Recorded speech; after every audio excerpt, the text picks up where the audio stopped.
Belgium has really stepped up its coaster game in recent years. Plopsaland de Panne Ride to Happiness, and Walibi Belgium recently capped off a massive expansion with Kondaa. This supports the pre-existing coaster lineup, which already had some interesting attractions. So in this video, I will rank this country's top 20 roller coasters. Before starting the list, I need to note that I have not made it to Plopsaland. Strumpfer, which is a terrain-based Vekoma, and Vicky the Ride, which is a Gerstlauer spinner, both had a chance to make the top 15 had I experienced them. I also want to note that I have reviews for most of the rides in this list, including everything in the top 6. Starting off the list at number 20 is Dawson Duel Bellewaerde.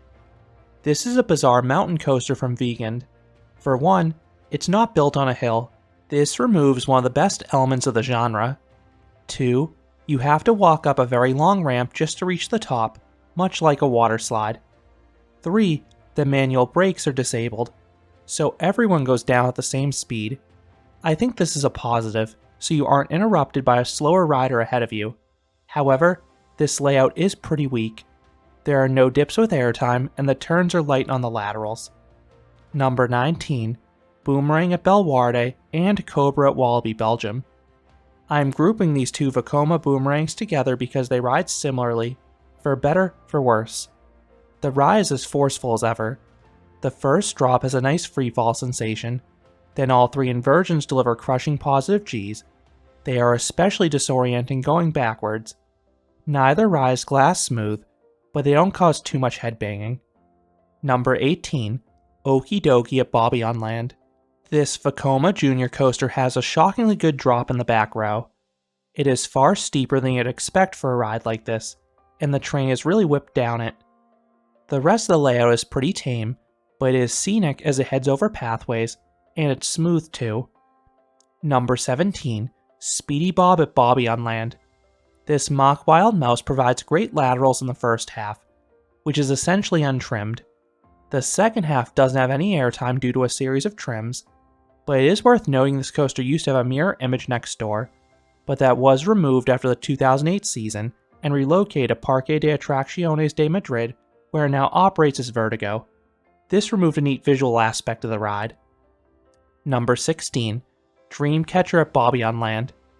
This older style Vekoma suspended coaster is a milder one. The layout isn't too intense, between the lack of major drops and minimal swinging. But there are some positive elements. You have decent positive Gs, and the ride has a nice location over the water. Now I have heard the old trains were wilder, but I've only ridden this coaster with the new ones. Number 15, Revolution at Bobbejaanland. This indoor coaster from Vekoma is weird, and that's putting it mildly. First off, it features one of the longest trains in the world. It is 30 cars long. Second, you have a long spiral lift hill with lights, a volcano at the base, and a giant clock on the roof. Then you have a downward spiral, some additional lighting effects, plus a fun soundtrack. You continuously build up speed until you get some mild force in the final pass. This repetitive, never-ending turn causes the ride to feel more like a Himalaya than your traditional coaster, but it is a memorable experience for sure. Number 14, Calamity Mine at Walibi Belgium. This Vekoma mine train reminds me of Big Thunder Mountain. You have lots of western theming and rockwork that conceal the layout. The train shoots through caves and even whizzes past a geyser. The layout is pretty light in the forces though, instead relying on those visuals. As for how it tracks, it's reasonably smooth minus some shuffling. Number 13, Naga Bay at Bobbejaanland. This Mauer spinning coaster has a neat location above the pathways and water, and it is a custom layout too with plenty of spinning. But the elements are neutered by a series of brake runs that steal most of your speed. If this ride's pacing were better, it would have easily made the top 10 with that unique layout. Number 12, Tiki Waka at Walibi Belgium. This Gerstlauer bobsled has a fun layout going above the midways and over the water. However, this Wild Mouse variant is not as intense as some of the others from Gerstlauer. There's no airtime, which is a shame because there are a lot of bunny hills here. You still have some lateral jolts though, plus nice visuals, and it's a glass smooth ride. Number 11, Huracan at Bellewaerde. This coaster replaced a former dark ride. The experience starts with an enclosed section past these giant wind, fire, and storm effects. You then head outdoors briefly for just one drop before plunging back indoors for the rest of the ride. It takes place mostly in the dark, but you do have some laser effects, plus a few forceful valleys. And the whole ride is accompanied by onboard audio. Number 10. Psyche Underground at Walibi Belgium. This classic Schwarzkopf shuttle loop looks nothing like it did when it opened. The ride is now fully enclosed, and Gerstlauer completely redid the ride. The flywheel launch was replaced by an LIM launch. It has some pull, but not nearly as much as the original. The loop is very forceful still and disorienting, especially because it's indoors. Then the forward spike has some nice weightlessness, especially if you're riding further up on the train. You do brake way too hard before the backward spike though to get any sensations there, unfortunately. While the ride was toned down with the refurb, the theming is really cool between the lighting and catchy soundtrack. Number 9. Wakala Bellewaerde. This Gerstlauer family coaster offers a dynamic ride experience. The track is constantly bouncing or turning. It doesn't have much in terms of positive Gs or airtime. Then you do have an interesting finale at least. You have a surprise spike by the water with a short backward segment that wraps up the ride. This attraction is good length and it looks good too with all the landscaping and theming. Number 8. Typhoon at Bobbejaanland. This is one of the oldest Gerstlauer Eurofighters, but it's still solid. The signature beyond vertical drop gives strong ejector airtime. Then you have a forceful vertical loop and 3 barrel rolls full of hang time. The middle of the layout does have a bit of a lull to it, but this ride is fairly smooth start to finish despite those over-the-shoulder harnesses, which was an unexpected surprise. Number 7. Heidi the Ride at Plopsaland de Panne.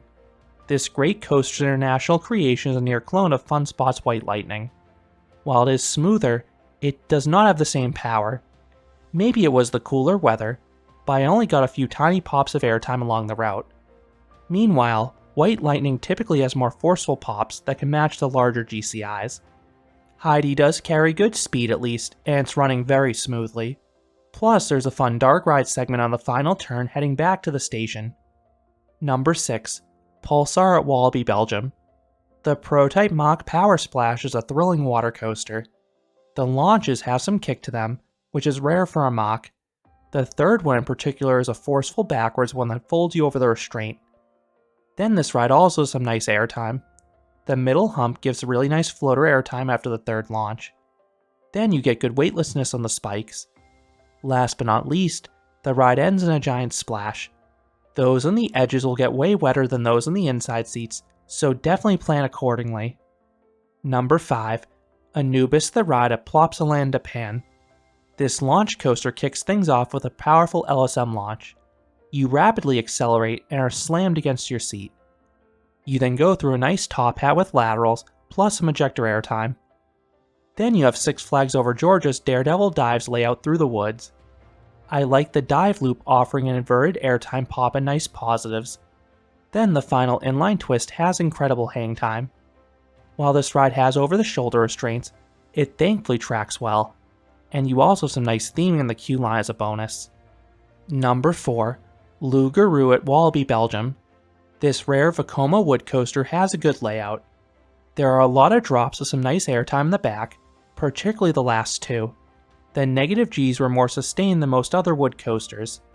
The ride is quite bumpy though. Thankfully, the trains are extremely well cushioned, so it doesn't cause any real discomfort for me.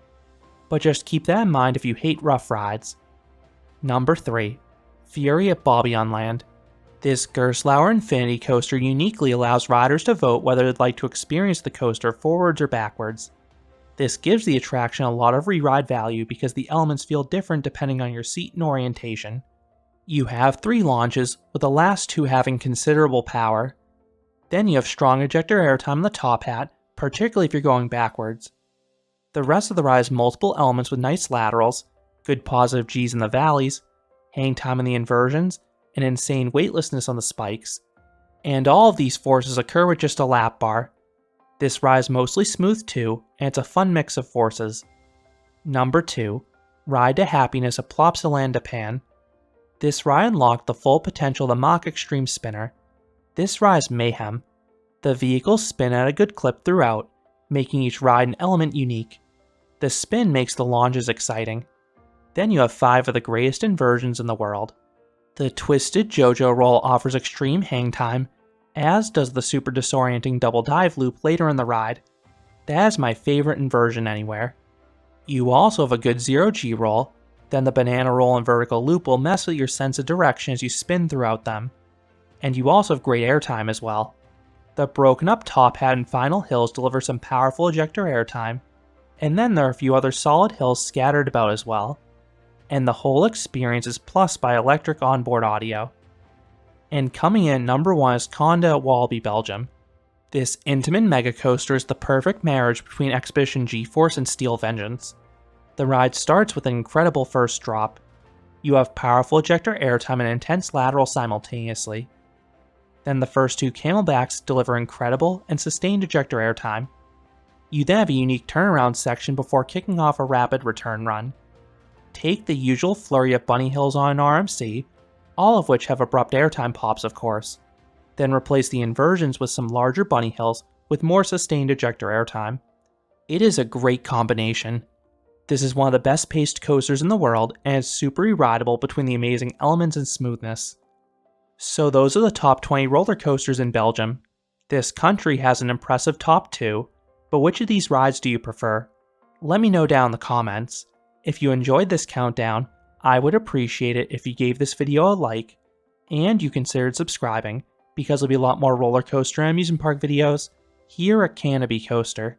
Thanks for watching.